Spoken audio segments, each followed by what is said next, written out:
Yo everybody, welcome to my channel. The story about what Kakashi's Satoru Gojo brothers. Let's start. Kakashi grimaced as the last of his remaining chakra was sucked from his reserves. He could feel his systems shutting down. It was time to go, and what a way to go. He just hoped that they had finally won. That Kagaya was gone for good. I just wish I had a bit more time with all of you. His eyes shut as he laid on the battlefield. The sound of a battle coming to a close rang through the air as a gust of wind ruffled the silver man's hair.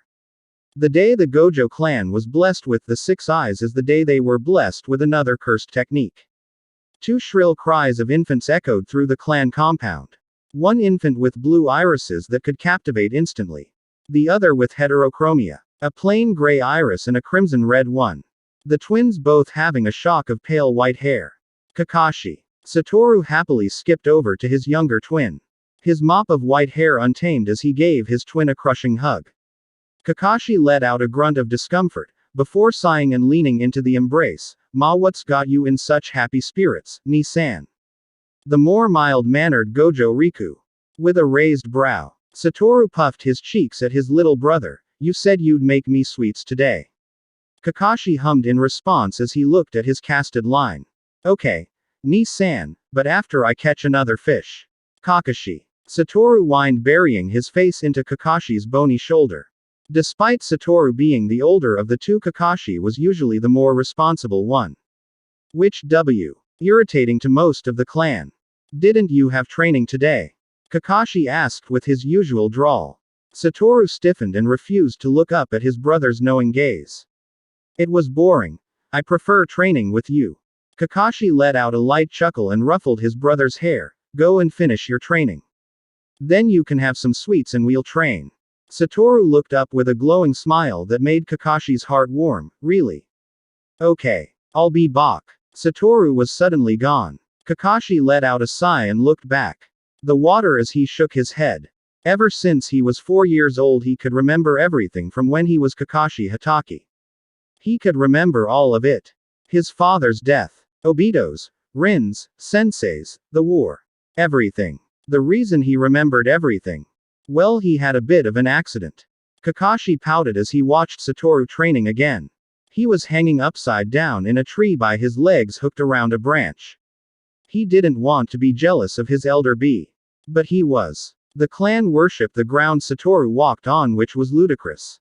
Satoru was 4. Kakashi had read enough of the clan texts to understand that the reason was because of the six eyes.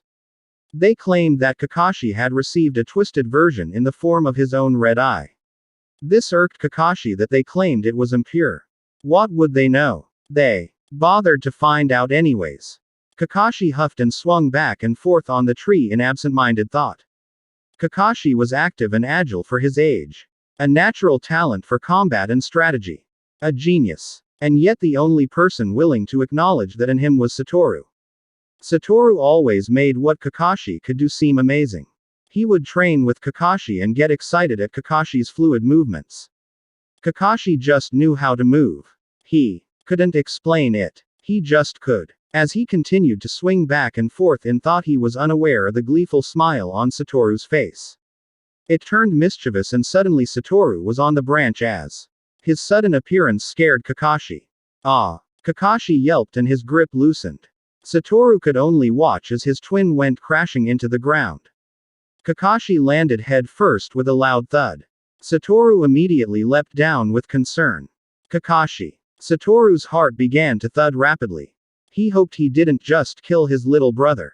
Satoru loved Kakashi. Kakashi was the only person in the world that mattered. Satoru had noticed the disgust that the clan regarded Kakashi with. It irritated and grated on his nerves. Kakashi was so strong and talented. He deserved all the praise the Satoru could give. After a while, Satoru promised to himself that he'd be Kakashi's safeguard. That he'd protect his cute little brother. His little brother that lit up when reading something interesting. His little brother that blushed at compliments and tried to deny them. His little brother, despite his envy, Satoru on. So it was with these thoughts in mind that he rushed Kakashi inside despite his trainer's shouts. The flood of information was a shock to the young Gojo. Everything from his life as Hitaki Kakashi almost causing more pain than the goose egg on his forehead. He groaned and placed a hand tenderly to the aching area. He quickly withdrew the appendage, wincing. Kakashi. His eyes took in the sight of a beaming Satoru. Thank goodness. I thought I killed you. Kakashi blinked once and then twice. Unbidden, his Sharingan eye watered as a tear slipped down his face. Satoru's eyes widened and his own eyes watered. I'm sorry. Please. Don't cry. I won't scare you ever again. Kakashi quickly rubbed away the tears, effectively shoving away the flood of emotions the memories brought to the surface. Kakashi reached out and ruffled his hair. I'm worried you Ni-san. Satoru leaned into his palm and grabbed his wrist, securing the hand. You better be. Kakashi let out a jingle of a laugh which Satoru quickly followed suit. It was a burden to have the memories, but he was grateful for them. Those memories made him stronger. His precious people made him who he was. He didn't want to for them. And so far in this world he only had one precious person. Satoru. Kakashi hated the Gojo clan. They were hot-headed fools with no regard for the children in their care. They gave no attention to Satoru except for misguided praise and fee. To this upbringing Satoru would often look down upon the weak.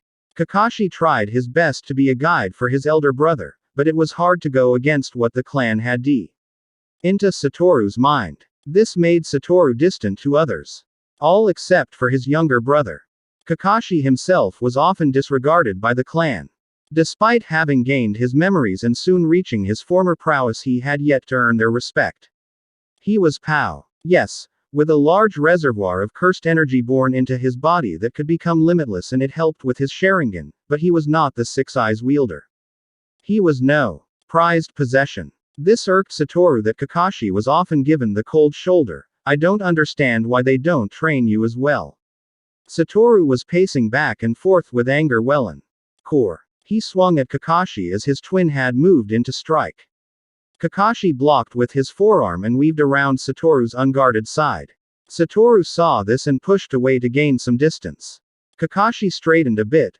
They've been trying to get the Six Eyes for so long, it's not a surprise that they're more interested in you. Satoru huffed at the obvious ceasefire. Before Kakashi's tree accident, Kakashi had been desperate for attention. He would try his best to do the same techniques as Satoru. Hone his skills to become great. He tried so hard to play a larger role in the clan. But then he fell. Now Kakashi was driven, but not to earn respect. He just wanted to help Satoru now. You don't care anymore. Satoru tilted his head. When they were younger. Kakashi shrugged as he flipped a page in his book. Nope. The old codgers can do what they want. This surprised the older twin. Satoru looked at the ground. Does that mean you don't want to become a jujutsu sorcerer with me anymore? It was an irrational fear, but had been dreaming of team-ups with his brother for forever. Kakashi finally looked up and smiled. I still want to be a sorcerer with you, Ni-san. I just don't want to do it to impress anyone now.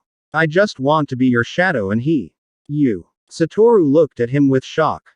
Satoru felt warmth bubbling in his chest. Then he beamed. Kakashi. You're so cute. Be my shadow forever. Satoru hugged him, making Kakashi yelp. He closed his eyes at the memory and Kakashi saw the internal struggle.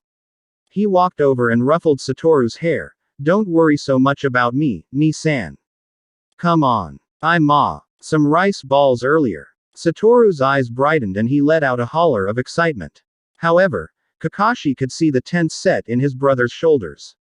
Kakashi's eyes fell to the ground with a. This was something Satoru would have to figure out on his own. Kakashi was frustrated, yes, but not for himself. He was used to being seen only as a tool. This was nothing new to him. However, he wished he could change how the clan treated Satoru. He walked behind his twin and his gaze softened. And Satoru probably felt the same for him. Years passed and once the twins were old enough they were able to go to Jujutsu Tech. A loud crash reverberated through the neighborhood. You crying? Satoru grinned as he leaned over the crater he had created. Shut up. Respect your elders. Utahime pointed at the Gojo. She and Mei were so busy looking at Gojo that they hadn't noticed the curse behind them. That is until Suguru curse ate it.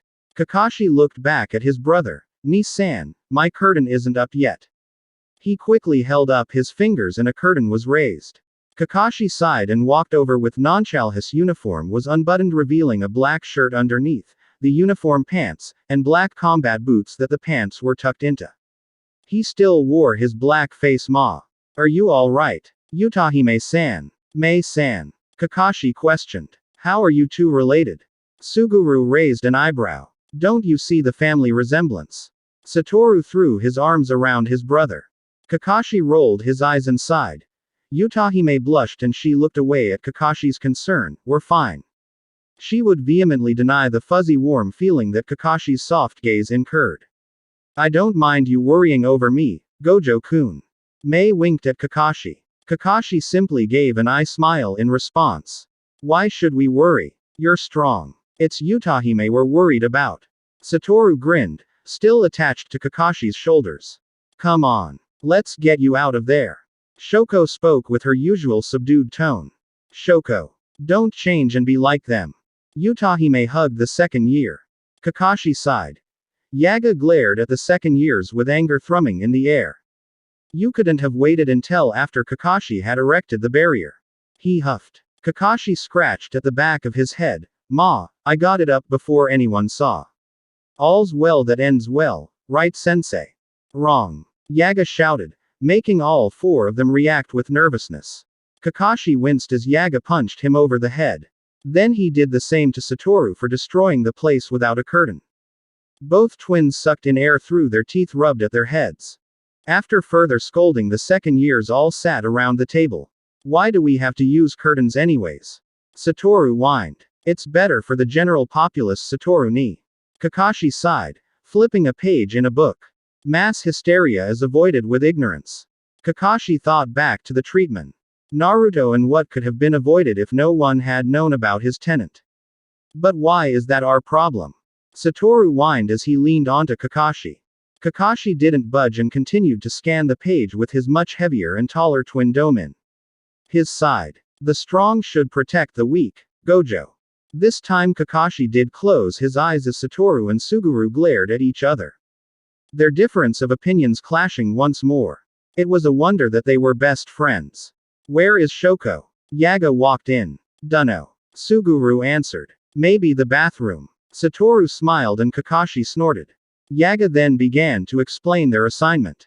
Kakashi. Kakashi jolted upright at Yaga's tone. You have an assignment of your own. Yaga held up a folder. There has been a member of the Zenin clan causing problems. He has become a curse user. We expect you to handle him. Kakashi nodded and got up from his desk. Igno. Satoru's puppy eyes. Understood. I will head out immediately. Kakashi was about to leave the room when Satoru lurched over his desk and hooked arms around Kakashi's waist. Sensei. Please let me go with Kakashi instead of the mean Suguru.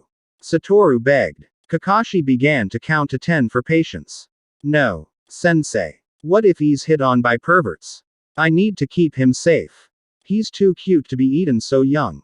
Satoru wailed and rubbed his face into Kakashi's side. Kakashi's aya. Bright red despite the black mask that covered his face. He ducked his head and sighed. It'll be fine, Ni-san. We can go get some dango when we finish. Kakashi sighed and ruffled his older brother's hair. Who is the older one again? Suguru snickered, making Satoru turn a glare to his best friend. With that distraction he didn't notice Kakashi pass right through his arms. Be good and have fun. Kakashi waved as he exited the classroom. Satoru cursed at seeing that Kakashi had escaped with his Kamui. Kakashi. Kakashi melded into the shadows. His hair falling over his left eye as he took in his surroundings. He was standing in the shadows of a building as he contemplated his next move. Toji Zenin was a formidable opponent and a slippery guy. He hardly stayed in one place for long, but what was most concerning is the fact that he seems to be working Und. Time Vessel Association. He was pretty sure that was Satoru's and Suguru's mission. Kakashi sighed. How troublesome. He hoped that Satoru was faring better. He's doing what? Kakashi drawled with annoyance. Kakashi loved his brother. He really did, but sometimes he wondered if Satoru had any brain cells. He wants to give her more time, Kakashi-senpai. You can't really blame him. Haibara tried to smooth over the tension. After some shuffling and a whine from Haibara on the other end, Kakashi heard Nanami speak. He's being reckless. We're here, but that doesn't get rid of the fact that he playing at being invincible. Nanami echoed Kakashi's concerns. Kakashi sighed and pinched the bridge of his nose. Due to this debrief, he knew where Toji would be. He just hoped that he was timing this right. I got it. Thanks, Nanami. Kakashi chirped and hung up the phone. His half-lidded gaze lighting up as the Sharingan came to life.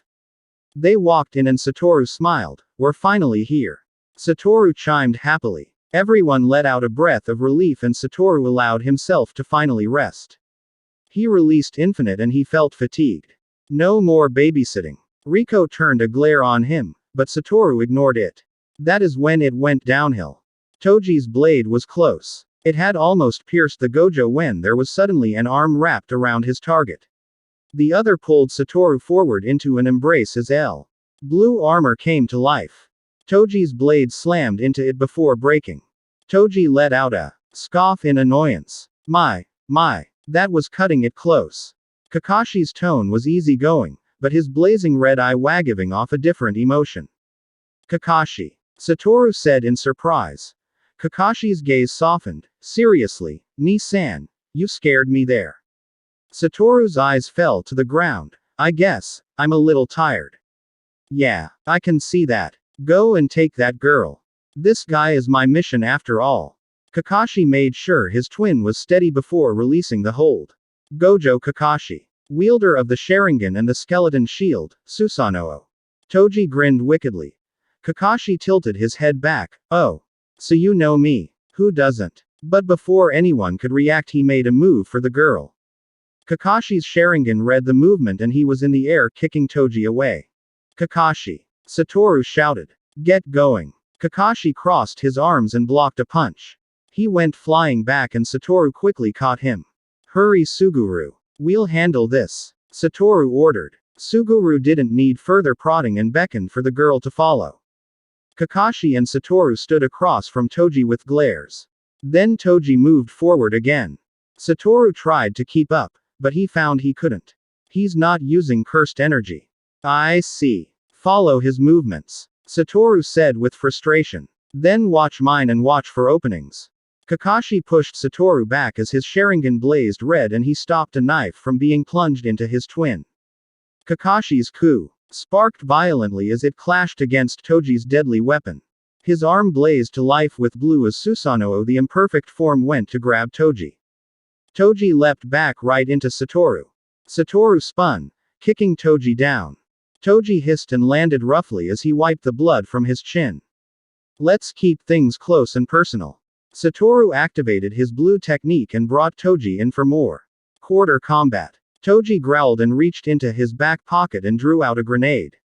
He should have known this wasn't going to be an easy fight. These were the strongest that the Gojo had to offer, both with amazing techniques integrated into their beings from birth. So with this in mind, he had to incapacitate their greatest strength. Their sight. The grenade burst, filling the place with light, and both boys let out a cry of pain before looking away and rubbing at their eyes. That's when Kakashi felt the knife lodging into his shoulder. Toji meant for it to go further, but then he fell forward past Kakashi. The knife clattered to the ground as Kakas stumbled away holding the wound. Warm blood seeped through his fingers. Kakashi. Satoru was cut off as a Toji cut through his throat and torso. Toji smelt iron as he continued his assault and stabbed him in the leg. He felt victorious as Satoru F. Ni-san. Then Toji was gone. Kakashi ran over as Satoru was bleeding out. Don't you dare die on me. Kakashi peeled his hand away from his own injury and his hands green. He began to stitch the skin together. It was out of pure desperation. He couldn't lose Satoru. He wouldn't. He knew very little about medical ninjutsu, but he had learned enough in Anbu. If he could just stop the bleeding, it would be enough. Satoru was strong. He could make it. Satoru slowly gained consciousness to see Kakashi hovering over him. He could feel his brother's hurried, but efficient work. Kakashi. He spoke. I'm kinda busy. Kakashi snapped, trying to keep his concentration as he was stitching the leg closed. Satoru felt blood dripping on his leg away from the wound. "You're bleeding," Satoru pointed out. With every drop of blood, Satoru could feel guilt eating at his insides. His cute little brother was struggling to help him when he hymns. Bleeding out from a deep gash in his shoulder. "I'll be fine. Just sit still," Kakashi ordered sharply, and Satoru could only sit as he watched the energy draining from Kakashi. "Kakashi, you're the best chance that girl has, Satoru. Go. I'll be okay." Satoru's eyes widened at the statement. He was surprised that he wanted to do as his brother told him. He wanted to protect the weak. What had happened to him? Kakashi swayed after finishing up. His eyelids slid closed, and that was the only warning Satoru got. Satoru caught him as Kakashi passed out from blood loss and exhaustio. Warm blood of his little brother felt too slick and too hot. Satoru tightened his grip on his prone brother as his 6 eyes lit up dangerously.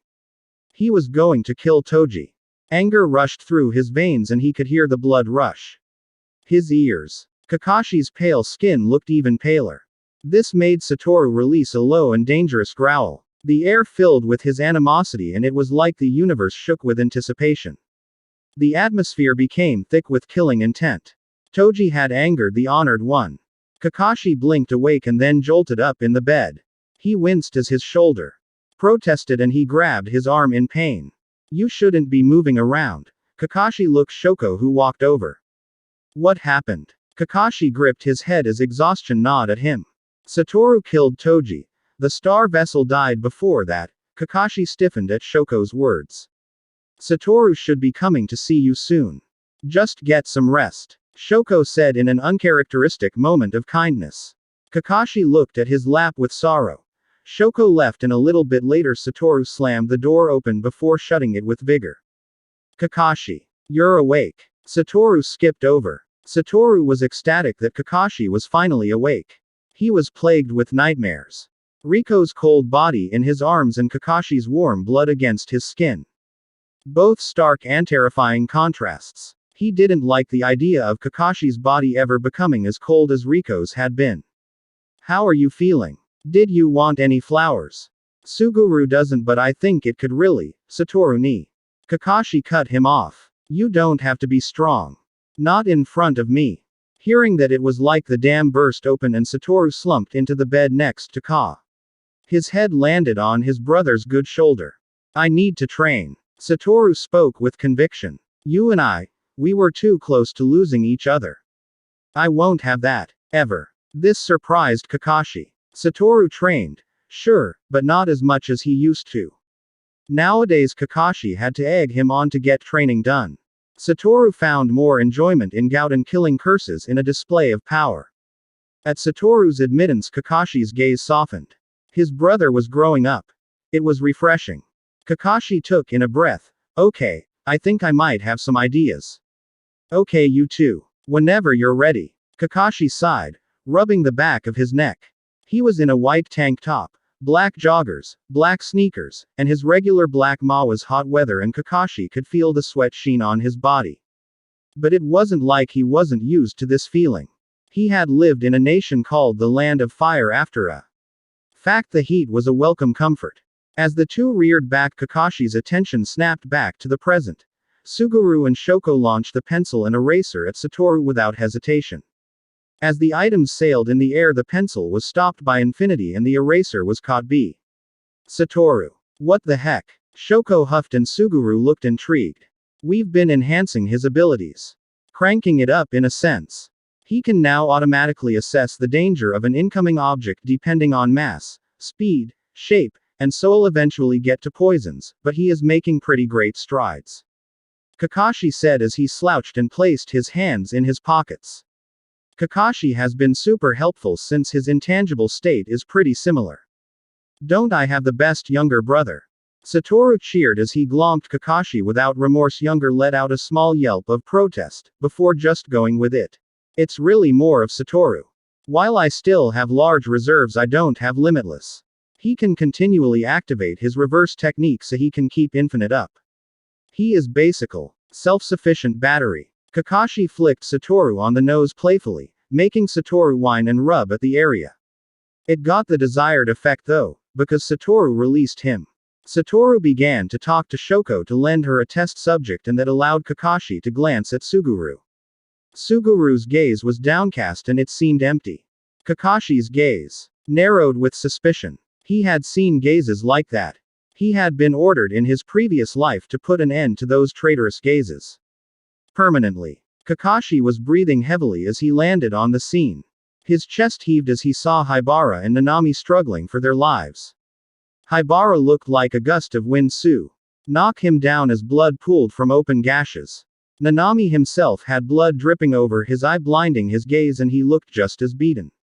Nanami. Haibara. Kakashi shouted. He leapt into action, stopping the curse from running Haibara through with a well-placed lightning blade. The crackle of thunder hummed the air as he landed gracefully in front of the two. He lifted his hands in a defensive stance as a wall in between the second years. Status. Haibara swayed on his feet and Kakashi caught him before his body could crash into the ground. Darn it. Kakashi cursed himself for being so slow. He should have gone. His gut feeling when Haibara and Nanami had told him of this mission. Nanami. Can you run? Kakashi looked back sharply at Nanami. His Sharingan eye blazing in the night sky. I can't see very well, but I can make it. Nanami sounded dog-tired and he looked it too. Kakashi couldn't trust that. He hated to do this and cut his reserves, but he didn't. A choice. He wasn't losing anyone. Not if he could help it. He created a shadow clone that placed Haibara on its back. Follow my clone and get to safety. Leave the rest to your senpai. Kakashi said reassuringly to Nanami. His voice was calm and soothing. Nanami's mouth wobbled with regret and relief. The two emotions clashing together, but as the clone took his wrist he turned his back to the Gojo. Don't die, Gojo senpai. The field lit up in electric blue as Susanoo came to life. Ma, I can't die. I have to look after all of you, don't I? Kakashi chuckled as he got into a battle stance. The rain pelted on the ground and lightning crashed in the sky. Kamui Reikiri. Kakashi shot at the large curse in a blur as Susanoo took care of its nasty appendages. As Kakashi created a new hole in its center, the curse let out an ear-piercing shriek and lashed out at the unguarded Kakashi. Kakashi watched as it landed on him before he right out from underneath with his Sharingan lighting up and spinning dangerously. The monstrosity howled and writhed in agony. However, it moved away as Kakashi turned with both coal and red eyes being dangerously cold. I'll protect my comrades. Hand lit up with lightning as the clouds sent forth their own strike. The creature could only wail as it disappeared from existence. Kakashi wobbled on his feet as his arm was singed from the overwhelming power of the storm he had held briefly in his control. Then he fell onto his back. He thought he hear Nanami rushing to his side, but the world had become muddled in his exhausted state. Kakashi. Satoru flicked the younger one on the forehead with a puff of his cheeks. You always land yourself in here. I thought you were untouchable. Kakashi chuckled. I am. It's all pretty self-inflicted. Satoru pouted even further and began to pull on Kakashi's ear. Not good enough. Satoru glared dangerously and Kakashi paled. We're going to train until your limitless is on par with me. Satoru's face was serious and it scared the younger Gojo. But Ni-san. Shoko snorted and Haibara grinned. Nanami tsked and looked away with annoyance. It didn't go unnoticed by Kakashi that Suguru stood up and left. Satoru laughed as he exited the hospital room and shut the door. His brother's huff could be heard from the outside. Satoru grinned as he began walking down the hall. Hepaused in step when Yaga-sensei came into view. Yo sensei. Satoru saw the grim expression and stopped in his greeting. We need to talk. Kakashi was lying in the hospital bed with a book in hand. He was leaning back with an arm placed behind his head. He hadn't been visited by Satoru today, which was Strahei glanced up at the empty and silent room. He tisked and sat up, resting his forearms on his knees. Shoko had been awfully quiet in her last visit too. Usually she would take the chance to poke and prod. She was persistent about looking at his Sharingan. However, she just kept quiet. Then there was Yaga-sensei. He had come into the room quite sullen and he just looked at Kakashi with sorrow in his gaze. Yaga-sensei. Kakashi tilted his head with confusion. Are you okay? Yaga-sensei grit his teeth and turned. I'm sorry, I am failing as your sensei. Kakashi's eyebrows pinched together. What are you talking about? Concern was laced in his tone. What's happened? Yaga simply squared his shoulders and walked out. Room. Kakashi deflated and his gaze sharpened at the now closed door where his large teacher had stood only seconds ago. What is going on here? Now he was sitting in bed still doing nothing. Worry was beginning to pool in his stomach and he eventually grew tired of waiting. Throwing the white sheets off of his purse quickly got dressed in his uniform.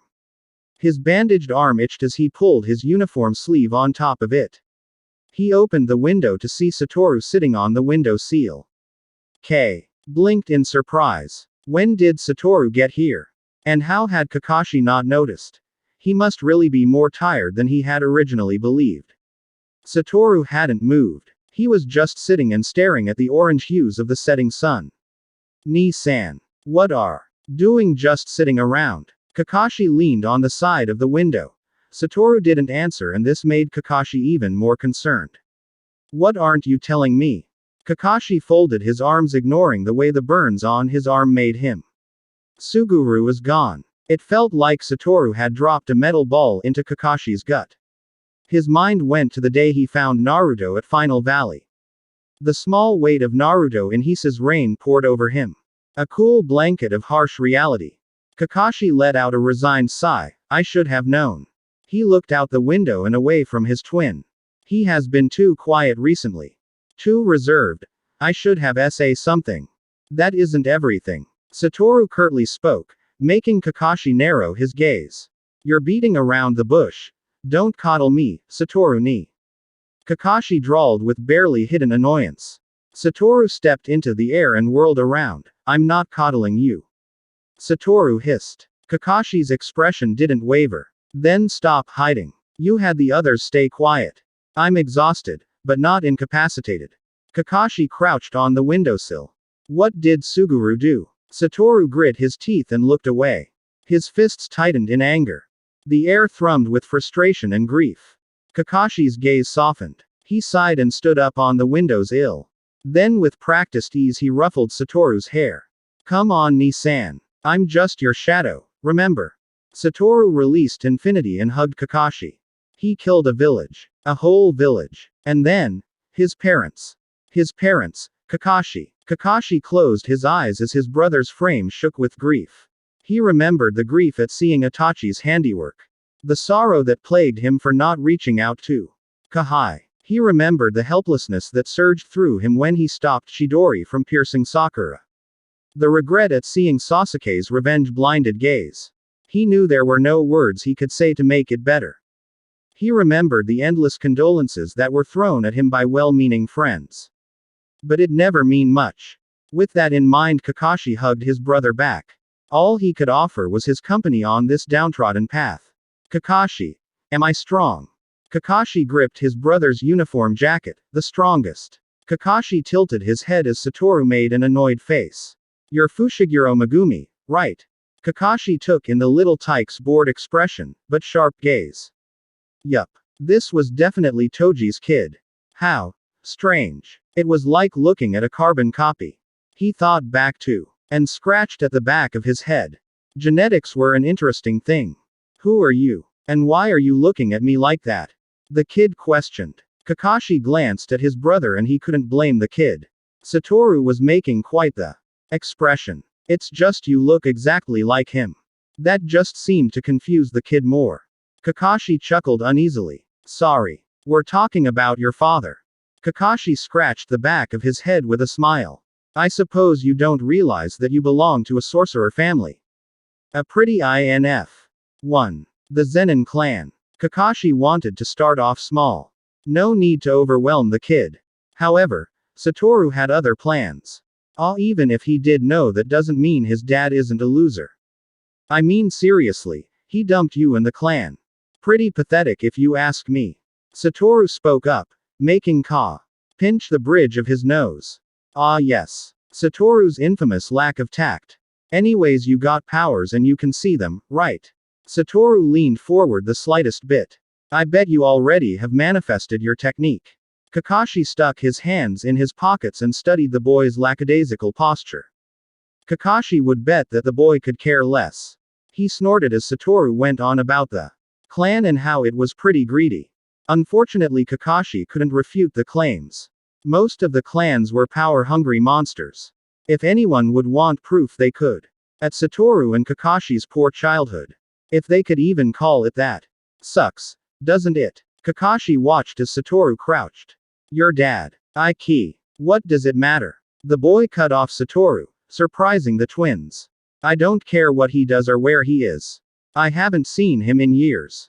I don't even remember what he like. Kakashi looked away. Well, just look in the mirror, kid. But he kept that thought to himself. Sumiki's mom hasn't been here either. That means they're done taking care of us. They're living happily. Kakashi raised an eyebrow at the assumption. This kid was on stranger side. Not that he was one to talk. He remembered the clan always saying that he and Satoru were strange. Even when he was a Hitaki, Kakashi was seen as way. Are you sure you're a first grader? Satoru tilted his head with an exasperated tone. Kakashi snorted at that response. You have a choice, Fushiguro. Kakashi cut in deciding Megumi was probably weirded out by Satoru. Which was a fair judgment call. The Zenin clan will most likely love you in. But you'll be living by their rules and their motivations for you. Fushiguro looked away. Would Sumiki be taken care of with them? Kakashi's gaze softened. As much as this kid tried to play it cool, he cared. I'm afraid I couldn't answer that. But I can't say I have high hopes. Kakashi admitted. Satoru glanced up at his younger brother. Kakashi was always so kind and understanding. Even to a boy he had just met. No wonder everyone asked how they were related. Even questioned their relation on occasion. What Satoru didn't know was that Kakashi saw a little of himself in Megumi. The lazy posture. The carefree and nonchalant attitude. And maybe a little of another black boy that seemed too mature for his age. Don't worry about it. Satoru stood up and ruffled Fushiguro's black locks. We'll take care of it. Kakashi sighed and ruffled his own messy hair with a bored look on his face. Take care until we see you again, Fushiguro. Kakashi smiled and waved. Kakashi and Satoru. Make sure that Fushiguro stayed out of the Zenin's clutches. Fushiguro didn't deserve to be thrown to the wolves. Kakashi raised an eyebrow as he poked his head in from the kitchen. You want to teach? If Satoru wasn't telling Kakashi his ingenious plan, he would have been whining a dinner taking too long. He could smell the katsudon from the living room. Not to mention the sweet smell of dango. Kakashi truly was blessed in the culinary arts. Satoru WTO cry with gratitude to every deity on the planet for a chef in the form of his brother. Think about it. Satoru said with excitement in his hopping form. Kakashi was reminded of a bunny as he watched his brother bounce. Kakashi was still leaning backwards, impressive balance as he looked at his brother from around the corner. The old fools at the top. If I get rid of them, what will happen? Kakashi sighed and looked up at the ceiling. He and Satoru were in casual wear. Kakashi wore a warm cream sweater with the sleeves rolled up to his elbows, black jeans, white socks. Satoru was wearing a blue long sleeve, black sweats, and his bare feet. Kakashi thought back to his past life. He had wondered himself what would happen if he would just bite the bullet and kill Danzo. He would be doing the world a favor, but wasn't the right way to go about it. His own lackeys would simply retaliate or put someone even worse in his place. They'd just be replaced. What's your point? Kakashi tilted his head. His hair moved at the gentle motion. The answer is to not start from the top down, but rather the bottom up. If I can raise up allies in this new generation, then we can enforce change as a unit.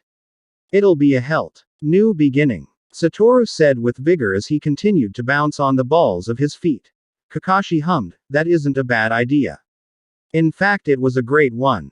It is what Konoha shinobi called passing on the will of fire.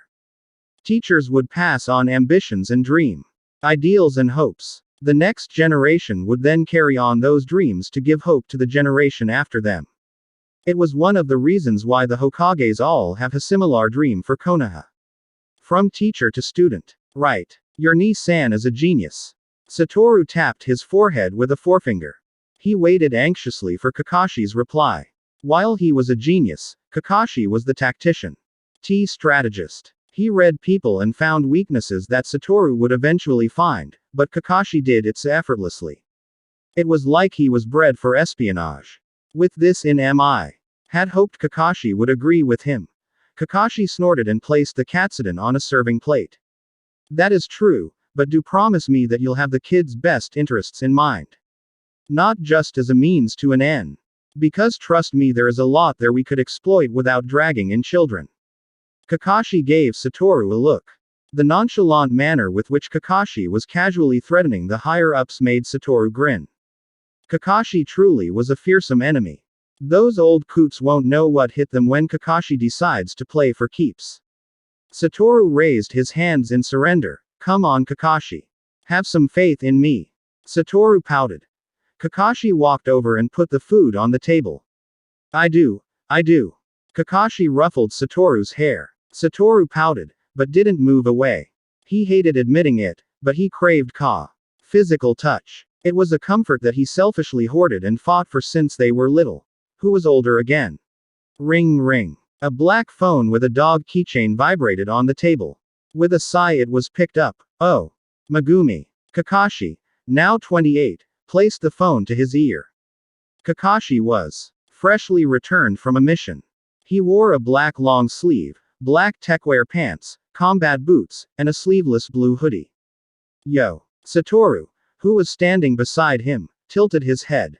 Why'd he call you? I'm the sensei. Satoru pouted. Kakashi rolled his eyes and ignored his brother. Satoru whined draped himself over Kakashi's shoulders. What do you mean it isn't there? Kakashi tensed underneath him and Satoru lifted his head to listen more carefully. They both listened to Fushiguro intently. All right. See. You can find out. Let us know if you need backup. Kakashi said his farewell and hung up. That isn't just something that can be lost. Satoru spoke, his voice humming through Kakashi since he was practically bear hugging him. Kakashi nodded in agreement. We should probably head out to see for ourselves. Kakashi agreed. Really? You'll come with?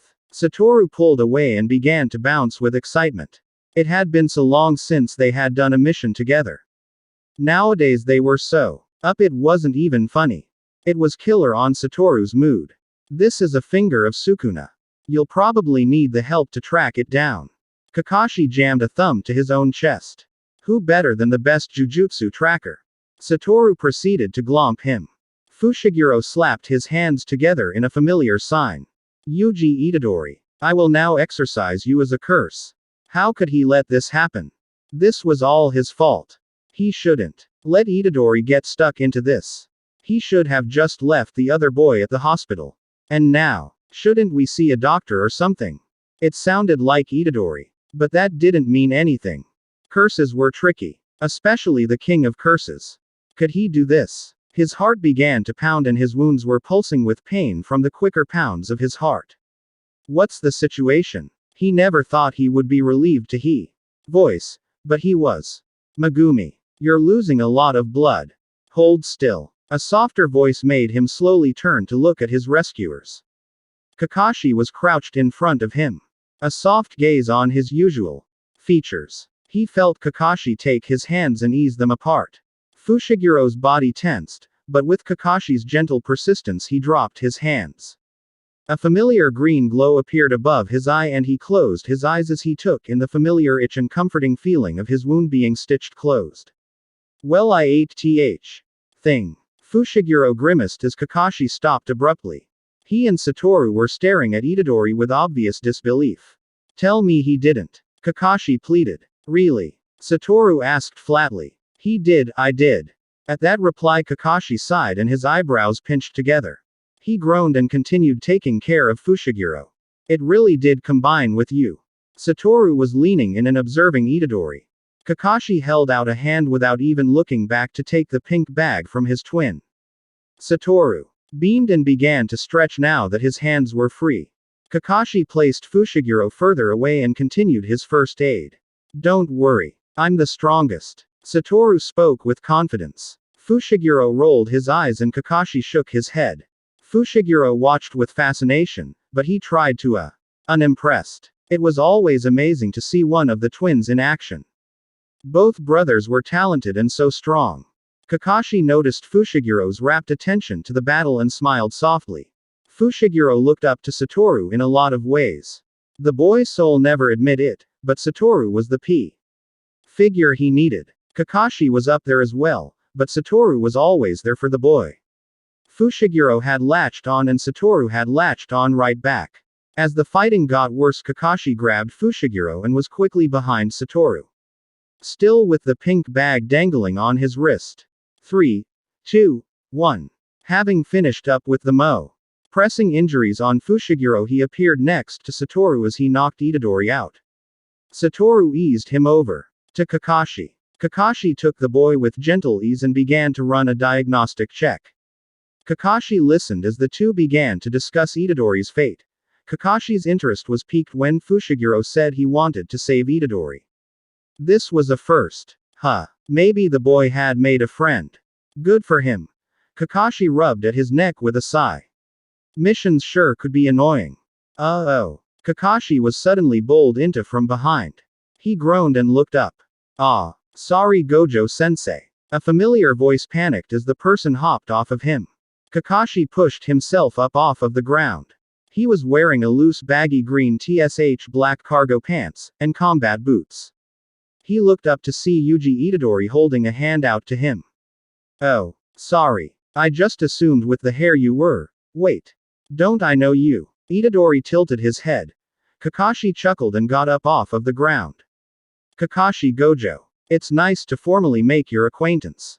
We really didn't get a chance to talk that night. And I had to back to the school before you woke up. Someone had to escort Megumi. Kakashi dusted his pants off. It was like watching someone flick a switch on the boy. Oh yeah, you're sensei's twin. Apparently you're like super strong too. Or at least that's what Fushiguro told me. I'm super sorry I ran into you. The boy was flapping arms with excitement. Kakashi was reminded of an excitable blonde that he once knew. That thought warmed his chest as he reached out and ruffled the boy's pink locks. Don't worry too much, Yuji-kun. Why were you in such a hurry anyways? Kakashi tilted head. Oh, Kugasaki wants to go shopping. Itadori stuck out his tongue with disgust. If Fushiguro doesn't have to go, then I don't want to go. I'll be the only one that has to car bags. Kakashi blinked and then laughed. I could see where that would be frustrating. Maybe you and I could spar instead. I want to see what Satoru has been teaching you. Kakashi offered. He honestly did have his interest piqued. Was Satoru taking the time to ensure that Yuji could handle himself alongside his peers? Yuji was a boy that had thrown into this life with a decision he made to save others. He should be catching up with the others. Really? Itadori grinned and was hopping up and down. Yeah, anything is better than shopping. They went to an open field on school grounds and they were separated by a stream. I gotta warn you, Gojo-san. I throw a nasty hook. Itadori grinned. Ma, don't worry about me. Kakashi waved his hand dismissively. Itadori huffed and lowered himself into a crouch and moved to the balls of his feet. Kakashi eyes this AC, not a bad stance all things considered. While keeping himself low, he allows the attacks to start at his base. By staying on the balls of his feet, he keeps mobility without sacrificing the power of the stance. Not bad at all. He has definitely fought before. Kakashi thought with an analytical eye. Itadori launched himself forward. He let out a battle cry and drew back a fist, but he was surprised when Kakashi sidestepped and grabbed his wrist. Then he used Itadori's momentum to flip him onto his back. Just as fluidly, Kakashi made him roll onto his stomach and pinned his arm behind his back. The dust clouds from the scuffle sat in the but began to settle around Itadori. So hasty. I haven't even said start yet. Kakashi mused aloud this time. Itadori blushed and poured. Kakashi snorted at the similarities to Itadori and Satoru. No wonder two got along swimmingly. Both too energetic and chaotic for their own good. You didn't say that I had to wait for start. Itadori grumbled and huffed. This action sent dirt and plucked grass into the air. Kakashi chuckled once more. Perhaps I didn't forgive me. Let's try this again then. Start. Kakashi was suddenly on the other side of the stream now with his hands in his pockets. Itadori quickly scrambled to his feet and rushed Kakashi once more. Kakashi angled his body away from the first swing, then moved the other side to avoid the next one. Quote. The good ol' 1-2 combo. Kakashi questioned. Itadori growled and began a spin kick, but Kakashi squatted to the floor. Itadori hissed and Kakashi was suddenly behind. Deciding to save the more lethal jutsu, 1,000 years of death, off the table, he simply kicked Itadori on the rear making the boy fumble and face plant. My, you're becoming quite acquainted with the ground today, Yuji-kun. Kakashi chirped in a sing-song voice. Itadori somersaulted and then flipped to his feet. Itadori. To throw as many blows in succession as he could. It was really quite impressive the smooth chaos of his movements. Itadori was quite unpredictable and that showed his in close quarter combat. However, it would appear that the boy wasn't tapping into his cursed energy. Perhaps his body hadn't acclimated and he couldn't access the cursed energy yet. That was all possibility. In that case, Kakashi ducked under a swing and swept Itadori's feet right out from under him and then pinned him once more. Itadori fought for a few seconds, but when he discovered couldn't overpower Kakashi he sighed and ceased. Kakashi relinquished his tight hold and held out a hand to the worn-out and dirty boy. I didn't land a single hit. Itadori whined as he took Kakashi's hand. Kakashi hoisted boy up and smiled. That's because I didn't want you to. Itadori folded his arms and pouted in response. Kakashi smiled and ruffled his hair. You did good today. You have a real knack for quarters combat. It was just too bad that I am better at it. Kakashi laughed as Itadori batted away the hand in response. Tell you what, after this next mission of yours I'll start showing you some stuff. If Satoru is okay with it, I think I could really pull out the cursed energy in you. With some, of course. For now, here. Kakashi reached into a pouch on his belt and held out a kunai with markings on the blade. That has my sealed cursed energy. It should help yo. Curses. Itadori's eyes widened. Really? Are you sure? Kakashi nodded. I heard that you were having some trouble, so I was going to give this to Satoru anyways. I made it with you in mind. Kakashi shrugged and he watched. Itadori's face lit up into a grin. Thank you, Gojo Shisho. Itadori bowed. Kakashi blinked in the title and then smiled at the boy. Sure. Come and find me when you finish your next mission. You bet. See ya. Itadori waved and bolted off to who knows where. Kakashi smiled to himself and looked up at the sky. He turned and began a long walk into the tree line. The sun was beginning to set and lit the world with beautiful hues of purple and orange. The sounds of the nightlife ears and the smell of trees filled his nose. The soft padding of his shoes in the dirt was light. Almost non-existent. Which was to be expected of a once assassin. As he reached his destination he knelt to the ground. He pulled off some vines and moss that hid carved names into a tree.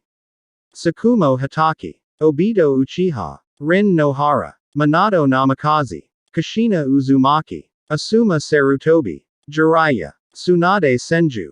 Kurenai Yuhi. Tenzo. Sai. Maeda Gai. Sakura Haruno. Sasuke Uchiha. Naruto Uzumaki. Konoha. It was a good list.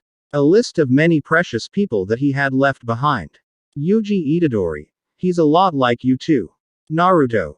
Obito. You would have liked him. Kakashi smiled and his voice was so somber. He closed his eyes in remembrance of two big smiles that annoyed him at some point in his life. However, he couldn't see how that could have ever been. Those two had become beacons. Turning points for Kakashi. Saved him. Whatever the village may say, I think you're a great jonin. I never forgot what you taught me that day, Kakashi-sensei. Those who break the rules are scum, but those who abandon their friends are worse than scum. Kakashi reverently traced the names. Wherever you all might be. Help this next generation. Times are going to get hard again. I'm not strong enough to stop it. But they really use some of your guts. Kakashi smiled to himself as he thought of Jiraiya's book. A favorite of his, But then again, which book wasn't? Evening turned to night and his mind told him that Satoru was coming. With this in mind, he covered the tree back up and began his meander to meet his brother halfway. Kakashi. The older Gojo hugged him. "So I heard you sparred with Yuji. What'd you think? He's got a lot to learn." Satoru whined at that, but Kakashi continued, "But he has potential." "Right. So I was thinking." Kakashi smiled as he listened to his ecstatic brother. "I'm doing all right, guys. Keep watching over me for now, okay?" A shrill cry escaped a purple monstrosity. With slick skin that had holes marring its body. Its razor-sharp teeth were bared at its cry. Raising its elongated limbs, it slammed on the building's floor. "Ma! You are so noisy." A hand was placed on its back as purple lightning surged from the palm. The monster burst into pieces as its remains turned to ash. Kakashi let out a sigh and ran a hand through his hair.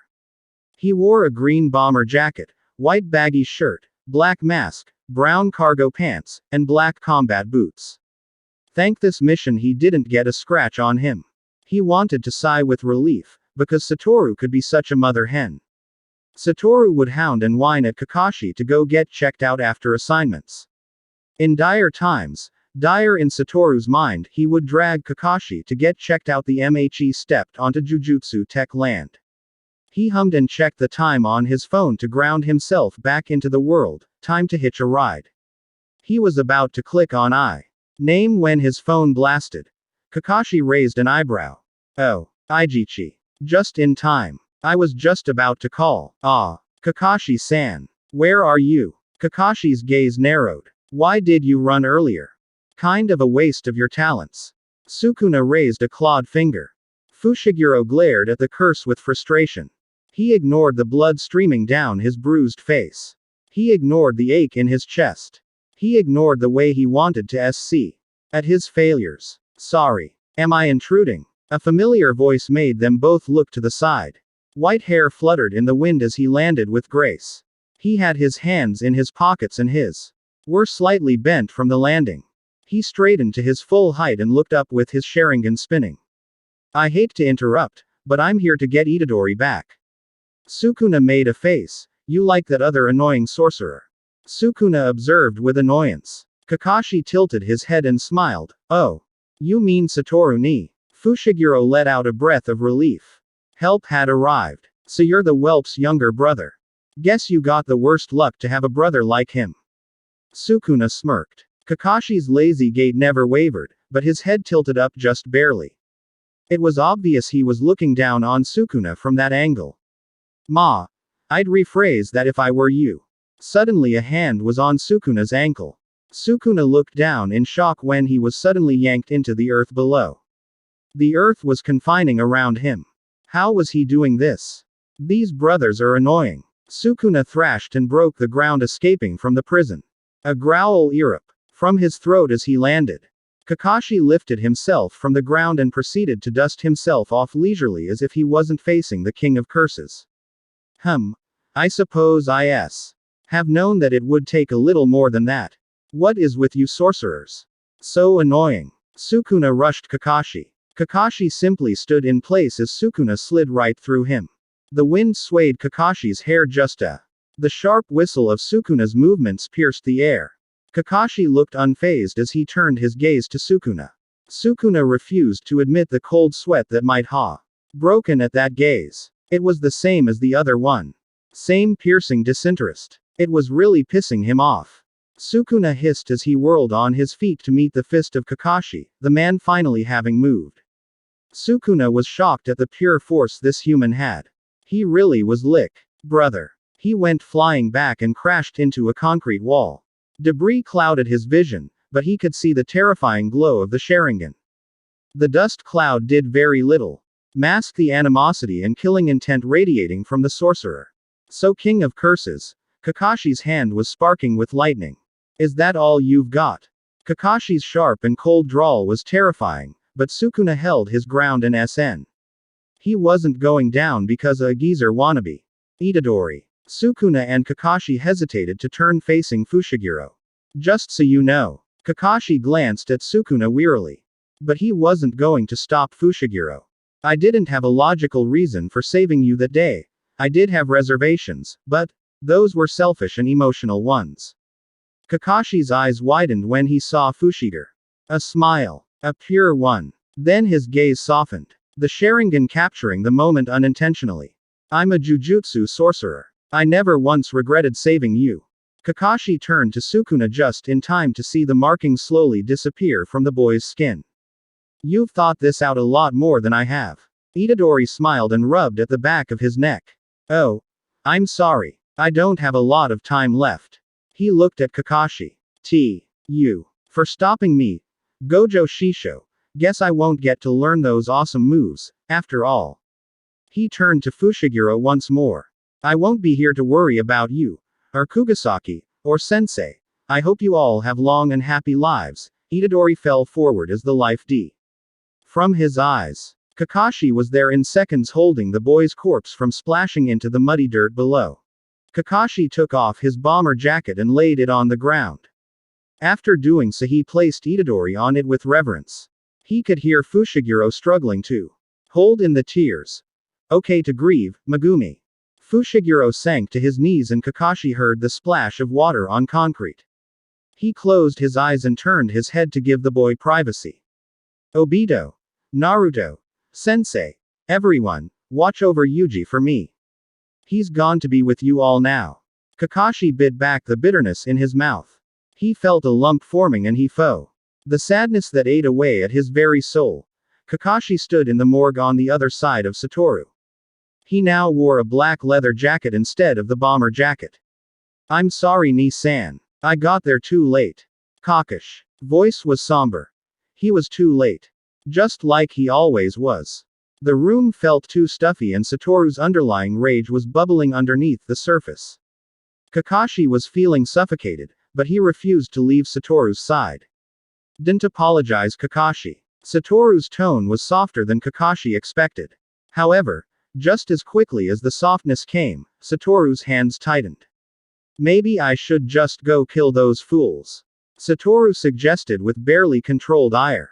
Which Kakashi understood. Satoru never could admit it, but these kids became fam Kakashi should know. He thought of 3 adorable genin that worked their way into his heart. Kakashi saw Itachi flinch at the corner of his eye. This made him sigh. You shouldn't stoop to their level, Satoru ni. Kakashi rubbed the heel of his palm into his eye absent-mindedly. And why shouldn't I? Satoru huffed. I became a teacher to raise up strong allies, but what good is it if those old conservative fools kill them off? Kakashi ignored the way his body wanted to tense at Satoru's killing intent. Instead he placed a hand on Satoru's shoulder. Because you're better than them. That's why. Succeed and they'll fail. We need comrades Ni-san. They are the ones who lift us up when we fall, so that we can succeed. Don't try to shoulder it all on your own. Do what you're doing. You're what these kids need. Satoru's killing intent wavers, before dissipating. Ah, my Kakashi is so wise. Satoru grinned. Itachi let out a sigh of relief and Kakashi rolled his eyes. Satoru glanced at calm gratitude swelled in his chest. Whatever he did in his past life must have been good, because he was truly blessed to have him as his twin. While Satoru could be impulsive and chaotic more often than not, Kakashi was calculative and calm. They were each other's natural opposites. Both being nonchalant but Kakashi's natural calm could ease the fire within Satoru. While Satoru's chaotic fun would lighten the dark calm that often plagued Kakashi's mind. They were each other's anchors. Well, I'm going to get started. Shoko caught their attention. Are you guys going to stay over there the whole time? Then as if out of some horror film Itadori sat up. The hole that was once in his chest was noticeably absent. Kakashi's eyes widened as Itachi began to panic. However, Kaka only released a sigh as Satoru began to chuckle. Yo, Yuji. Welcome back. Satoru walked over and high-fived the boy. Kakashi's gaze softened and he looked up at the ceiling. Thank you. He hoped that his family heard. Kakashi hummed as he leaned over the couch and read through the movies that Itadori was sitting through. Interesting method, but effective. Kakashi agreed with a nod. Because I'm a genius. Kakashi rolled his eyes and Itadori snorted. Ma, you should start with that one Yuji-kun. Kakashi pointed to Pride and Prejudice. It's a sweet story. I knew you'd pick that one. Satoru grinned as he peeked over Itadori's other shoulder. You've always been a sucker for romance. Kakashi shrugged. The plot is good and the character development is outstanding. No complaints here. Itadori made a face and Satoru snorted. Itadori doesn't care about that stuff yet. He wants an action movie. Like Mission Impossible. Satoru bounced with excitement and anticipation. I can understand action, but you shouldn't snub a whole genre. Romance is just as good. Kakashi shook his head with a sigh. How could my brother be so misguided? Itadori rolled his eyes. I'm gonna start with Star Wars. Can't go wrong with that. Itadori said as he pulled out the disc. Kakashi picked up the corpse and placed it in Yuji's hands. The boy huffed as the corpse was already fighting him. They all became enraptured by the movies being played until Itadori nearly died because of soda. Kakashi shook his head. Didn't I tell you that you should just watch and eat? Soda is so fattening anyways. Kakashi picked up a can and shuddered at the list of ingredients. Yeah, just don't eat. Satoru grinned from his lean posture. You can't watch a movie without popcorn and soda. Itadori glared at the twins with indignation. Kakashi rolled his eyes and Satoru responded with, you got a point there. We should get going. Aijichi just arrived. Kakashi looked at the text on his phone. Well, Gojo's gotta get going. Keep working hard. As they were leaving, Kakashi stopped to listen to Satoru's questions. The fact that Itadori couldn't remember what had happened was concerning. More than likely this would become an obstacle that would need to be handled. Hopefully something that they could manage. As they were driving along, Kakashi glanced at Satoru. His energy had begun to search around them and Kakashi glanced out of his own window. Stop here. Aijichi did as requested and Satoru stepped out. You guys just go on without me. Satoru grinned at Kakashi specifically. I'm sure you have it handled. Let us know if anything fun happens. Kakashi folded his arms. I'd never keep secrets from my little brother. Satoru acted wounded. Kakashi flicked his nose playfully in response. Is this some sort of test? Aijichi looked to the more trustworthy Gojo. Go on, Aijichi. He'll be fine. Kakashi eased the man's concerns. Before he annoyed Satoru. Better for all parties if Satoru wasn't annoyed. Kakashi sat in wait with his arms folded. He was leaning on a wall with Aijichi sweating buckets. He couldn't blame the man. Yaga-sensei had a mean glare. He's late. Yaga growls out sharply. Kakashi pitied the man as Aijichi yelped. A few minutes later Satoru pops in. Hello. Kakashi sighs and pinched the bridge of his nose. Satoru simply grinned. You won't believe it, but a special grade just tried to kill me. Satoru said with glee. Yaga, Kakashi, and Aijichi looked at him with varying degrees of exhaustion. That isn't all, is it? A special grade is nothing to you. Kakashi folded his arms and Satoru preened under the praise. However, Satoru quickly became more serious as he folded his arms and sat down. This cursed spirit could clearly communicate. It also was saved by another curse. More interesting one as well. Kakashi pressed his back further into the wall behind him. Unease settled in his stomach. Curses with that high of a level of intelligence working together is worrisome. Came to the same conclusion as Satoru. Curses just seem to be getting worse by the day. Yaga sighed. Kakashi looked at Satoru and they seemed to have a nonverbal conversation. After concluding the meeting, Satoru and Kakashi met on top of the roof. There's a spy. Kakashi hummed with disdain. But the question is, who is it? Satoru held his chin with his thumb and index finger. Kakashi took note of the midnight sky and the darkness surrounding them. Kakashi stew. His hands in his pockets. I'll investigate the other sorcerers. You can take care of the students. I hate to think that it could be one of them, but we can't rule them out. Kakashi spoke his plan with sigh. Satoru hummed and nodded. What about Kyoto? Utahime's teaching there now, right? Oh right. Satoru snapped his fingers. Glad you are volunteering. Kakashi could tell that Satoru was wiggling his eyebrows suggestively. I'm not. Why don't you do it? She likes you. Kakashi shrugged. Likes me. Kakashi, are you feeling alright? She's always liked you. Satoru vehemently denied. Both twins looked visibly perplexed at this conversation. Apparently both wonder the impression that Utahime liked the other. Well, I remember the one time where she blushed talking about you. Kakashi offered his piece of evidence. He was sure that Satoru would understand. Did she really say me? Or Gojo? Satoru challenged. Kakashi leaned back in surprise that he caught that. Oh, come on. She used to hound you all the time.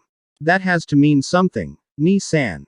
Kakashi argued. That's because I was trying to annoy her. She is just so easy to rile up. Satoru defended himself. The two began to debate with each other in over who she liked and who talked to her. They ended up deciding over rock paper scissors. Satoru lost. Kakashi was calmly reading a mathematical text to get a better understanding of infinity when he felt someone's eyes on him. He looked over his shoulder to see Suguru. Well, it's been a bit, Geto. Kakashi hummed and snapped his book shut with nimble grace. To what do I owe the pleasure? You've been a hard GU. Catch. Geto sighed and walked over to the windows. He opened it and then leaned forward. Kakashi was now intrigued. It had only been a few weeks since the disastrous assignment. Why do you fight, Gojo? Kakashi blinked, but he wasn't surprised. He sighed and leaned his back on the nearby window. With his arms folded, one foot placed against the wall and his hand not OCC. By the text sitting in his pocket, he was the picture of relaxed. Why do I fight? I can't say because it's for any noble purpose. I'm not a knight with a naive moral code. See myself as a morally gray soldier. So I suppose if you're looking for a more honorable answer, I would say it is loyalty to my fellow man. But if you want an honest answer, it's much more selfish. I just want to protect those that are precious to me. Kakashi shrugged and looked up at the ceiling. He reveled. Warmth the dying sunlight gave him. You want to protect Satoru. From what? He's the strongest being on this planet.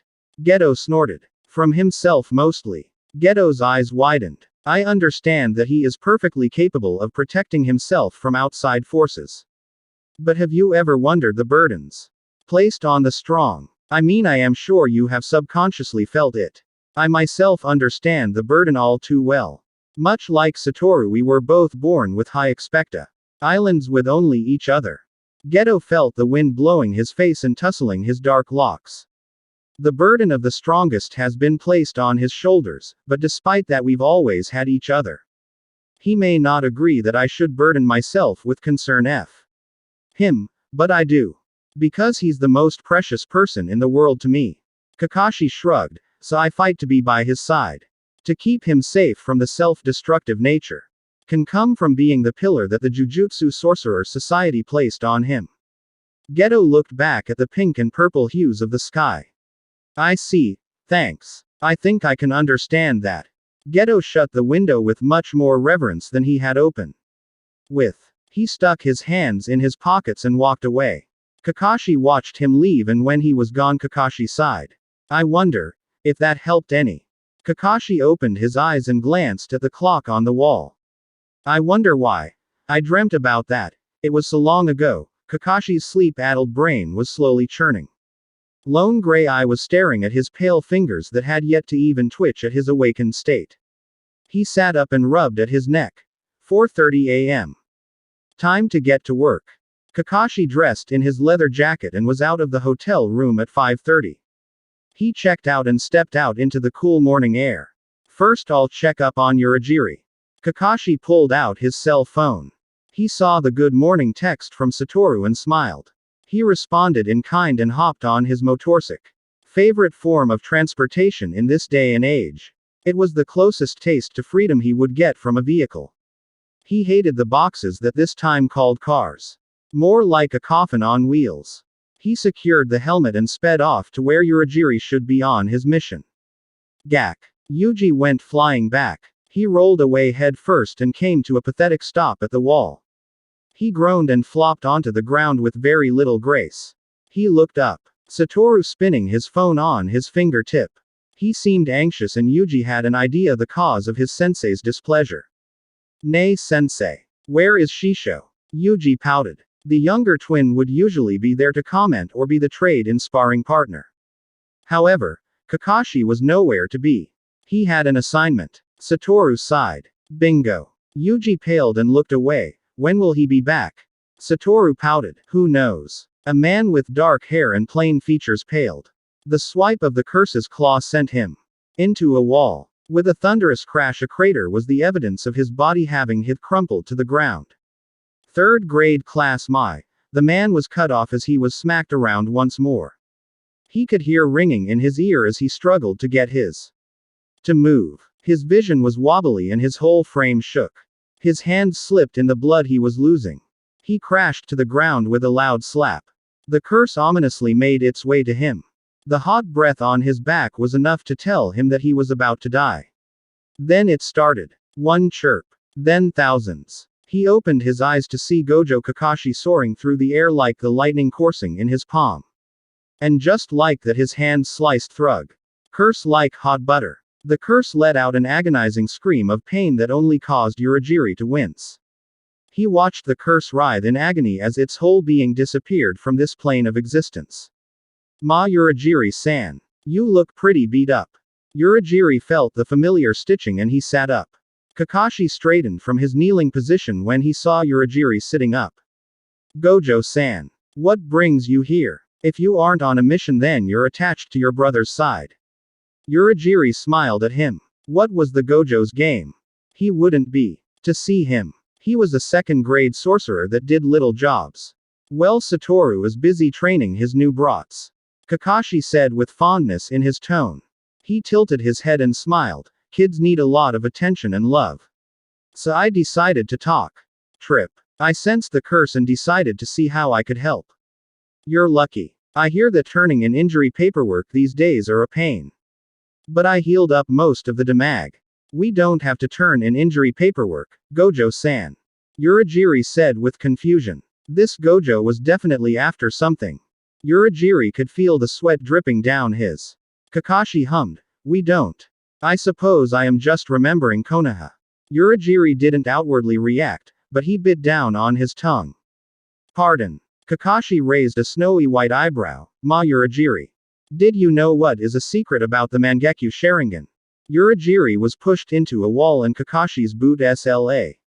On the right side of his head. He could hear the cement crack under his boot.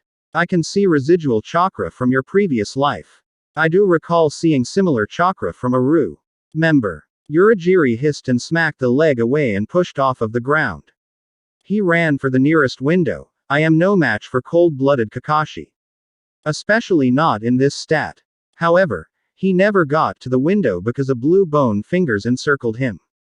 He gasped and squirmed against the monstrous grip. He was turned and brought back to Kakashi. The swirl of Mangekyo and ominous light in the dark. So tell me, Urajiri. There are rumors that curses are getting help from traitorous sorcerers. I hate to spill the blood of a fellow shinobi and now sorcerer. However, you can forgive me if I am wary of Root. Kakashi smiled and the skeleton hand tightened his grip. So, will you tell me willingly or will I have to crush it out of you? Urajiri let out a shout of pure pain. He began to gasp violently, as if. I would. U-R-K. I won't break. Even if it's you. Urajiri was talking a big game, but he could tell that threshold was reaching its breaking point. Is that right? That is when Urajiri made a big mistake. He looked Kakashi in the eye. He felt his world swirl violently. However, before anything could happen he vomited. Broke the genjutsu before it could truly begin. Interesting way of causing pain to break the jutsu. Kakashi sighed. He yanked the Urajiri's mouth open and Urajiri felt himself try to pull away, but it was too late. I see. So it would be a waste to interrogate you. I've only seen a curse seal like that before from one man. Kakashi spat venomously and Urajiri paled. The killing intent. The room and it was suffocating. If Urajiri hadn't been sweating because of the curse then he was now. He was full of pure terror. So, that madman is back. The icy tone was enough to cause any grown man to drop to his knees. Any final requests before you are executed? Urajiri felt his shaking increase. How did you know? Is it true that you can see the residual chakra? Then a low chuckle escaped his executioner. Of course not, but it convinced you didn't it? Uragiri's world went black. Kakashi sighed at the Amaterasu engulfing the dead body of Uragiri. He pulled out his phone and tapped on Satoru's contact. Yo, I think I have a lead. Is that right? Does that mean Uragiri is the mole? Satoru's cheery voice came through the device. Kakashi hummed and sighed. I doubt it. Before he died he mentioned there are some more players. I am a bit worried, but I can't say that he was connected to our curse. Allegiance. There was a pause on Satoru's end, so you are saying there is more than the curses to worry about. We have a whole traitor ring we have to root out. Kakashi smirked. Unfortunately, Satoru could not see the humor from that sentence. Unfortunately. I'll see what I can keep digging up. Kakashi spoke. Hot. But Kashi. Kakashi smiled at Satoru's whine. He sighed fondly. I promise when I get back we can do whatever you want. Besides, this isn't something we can just hand off. Kakashi reasoned. No one else knew about the spy. Not until. Talked to Utahime. Satoru was silent for a bit. Anything. You mean it? Anything. We can even go eat at that gelato place you've been talking about. Kakashi offered. Okay. Satoru was so easy to please, but that is one reason that made him lovable. Oh wait. I have news. Nanami agreed. Yuji is going on a field trip. Satoru happily him. This surprised Kakashi, but he bet that Satoru wrestled him down. His brother had a talent for getting what he wants. Especially out of Kakashi. Well, Nanami will be good for him. Kakashi said as he walked out of the abandoned building. Right. Anyways. Gotta get going. Talk to you later, Nissan. Kakashi smiled. Bye. Satoru hung up and Kakashi looked up at the darkening sky. Why do you fight, Gojo? Kakashi closed his eyes at that memory. If only I could have really reached you, Geto. Kakashi spoke to himself. He got on the bike and drove off with the whispers of the past trailing in his wake. Kakashi sighed as another lead went cold. He stepped on the man's back and rolled him over. Yet another decoy. He looked away from the dead body. Kakashi ran a hand through his hair. I suppose I have shaken the tree enough. Let's just hope some fruits fall. He was about to reach his bike when his phone rang. He felt the buzz and reached into his jacket pocket. When he saw the name he raised an eyebrow. Nanami. You're N. To call. What's up? This case Yuji and I are working on. There is a special grade involved. Kakashi's grip on his phone tightened. Satoru had said that there was a good possibility, but Nana confirmed it. Is Yuji alright? Kakashi questioned with concern for the bubbly boy. I'm having him stick to the side for now, but I doubt that will be the case for long. Nanami admitted a bit sourly. Kakashi chuckled. The boy is tenacious, Nanami. Reminds me of Satoru. And yourself. Nanami inserted his perspective. So do you need my help? Kakashi sat down on his bike and leaned forward. Deflecting. Nanami grumbled and Kakashi smirked. Gojo.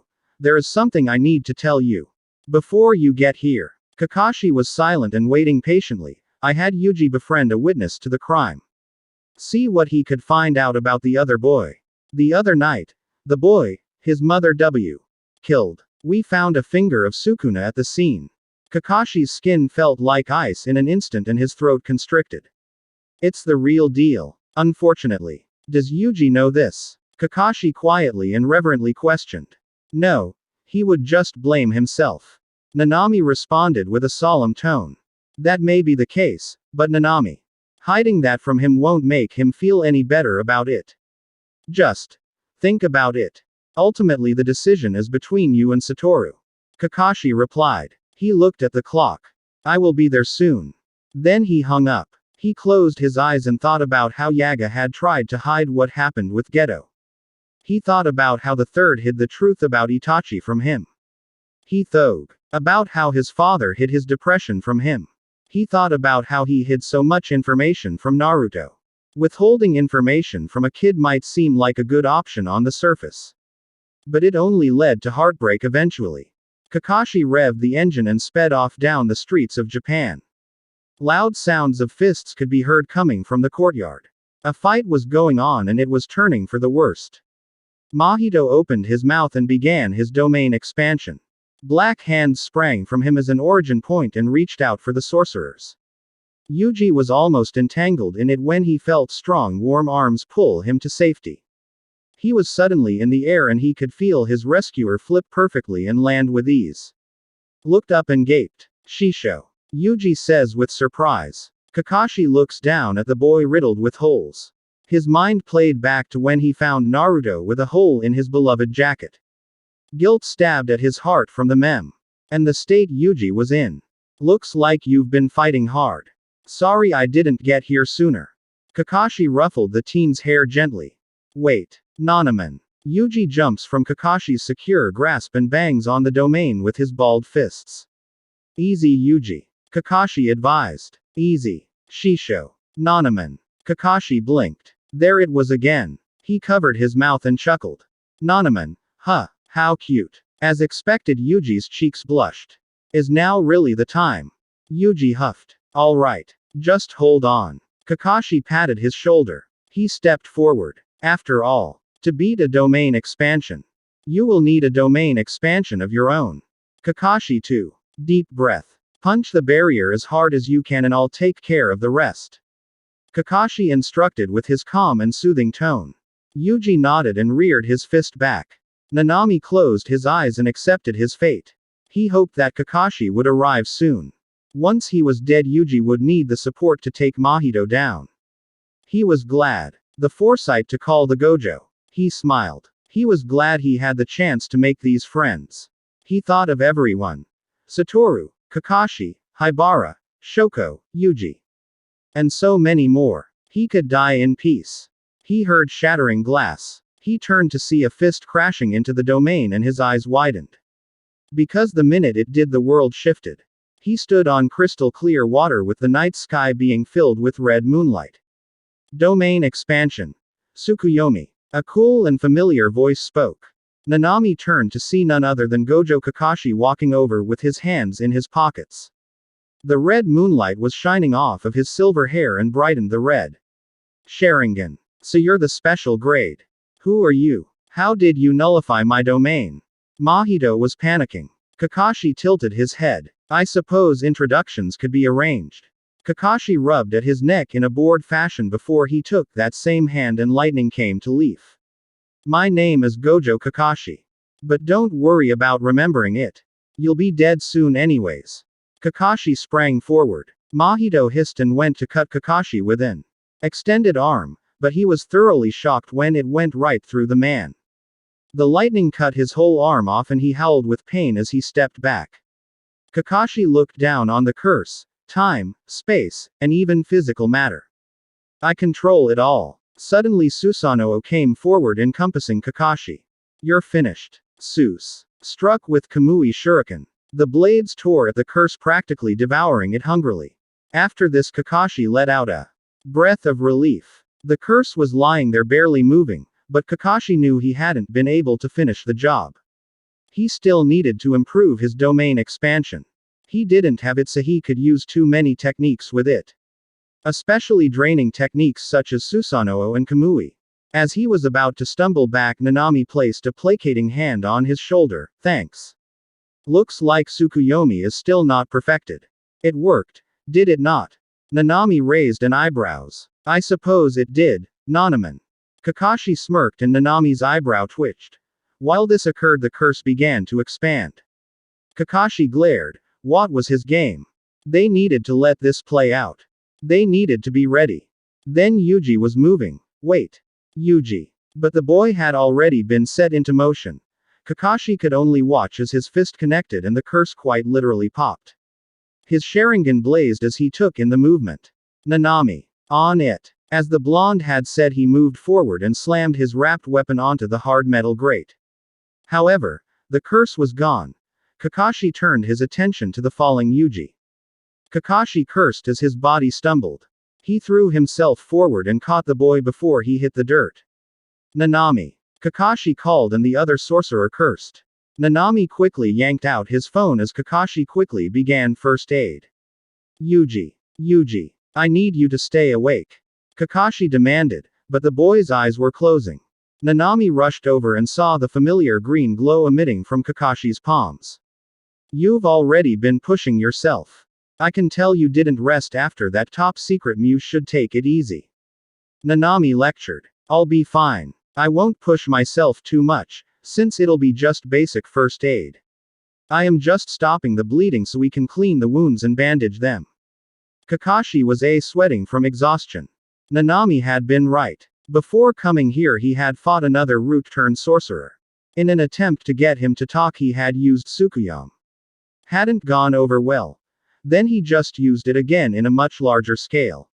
He was lucky he was able to get here in his own 2 feet. Nanami looked like he wanted to argue, but ultimately decided against it. Stubborn Gojos. He grumbled and Kakashi smiled. Once Ijichi had arrived, Itadori had been placed to rest in the front. Kakashi was driving his bike right behind them. He thought in what the curse had been like. If he had been. Second later, would Nanami still be here? He hopes that if he hadn't been, then Yuji would have thought of something. Kakashi sipped on his tea. He tapped his forefinger on the spine of his now closed book. You disagree? Nanami glanced at Kakashi. Yuji has a right to know. Kakashi was referring to Junpei's mother and how she had died. Nanami and Satoru glanced at each other and Kakashi sighed. I promise this isn't personal. Look, this kid is going to see this as a sign that we don't trust him. Very well, but, sensei. Shisho. Oh. Nanaman is here too. Yuji beamed as he skidded to a halt in front of them. Kakashi listened to the chatter vaguely, but then he actually looked paler. Idea of this plan curing global warming. Fortunately Yuji ate this plan right up. Or would this be unfortunately? Kakashi sighed and then smiled at the antics. His mind involuntarily wandered. He gripped the seat's arm with frustration. This ring had a leader, and if it was who he feared was, then he had his work cut out for him. This man was cunning. This man was Danzo. Kakashi snapped out of it when he saw Satoru waving his arms like an octopus, and then he smiled again. Later. He would worry about this later.